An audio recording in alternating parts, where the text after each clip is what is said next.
people say, what are the problems with money? I just look back at my life and I go, I wasn't brought up with a silver spoon in my mouth by no stretch of the imagination. In fact, there was times there where things were fairly scarce. No matter what I did, and no matter whether, I got 2 jobs or 3 jobs, it almost always seemed like I was putting in all this work. I wasn't actually receiving the level of money that I thought I deserved. And then, I look at the next phase of my life where I built some very big wealth, and I consciously, at some level, although I was able to, I overcame that problem of receiving it pretty much overnight over a 6-month period.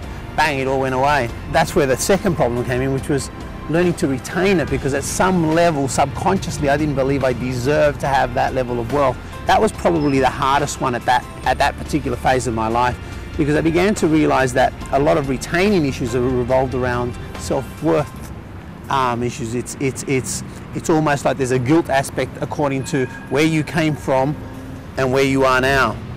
And then there's the third one, and the third one was probably the biggest challenge. I sort of overcame those first 2 areas, and then the third one was, even if you can receive it and even if you can retain it, can you experience it? Because I know a lot of multi-millionaires that they've got all this money in the bank, etc., but they're unable to actually get the enjoyment that they thought they would get when they actually arrived at that place. There's different consciousness levels, like guilt or shame, that you're seeing people that you grew up with and you almost feel guilty for the success that you've had, and that's a very, very, very big one. It probably applies only to 10 to 15% of the population. But look, they are the 3 major areas that people encounter, and I know because I've personally gone through them. And today, I'm so fortunate to be able to show other individuals how to get through either one of those, be it receiving, be it retaining, or be it experiencing.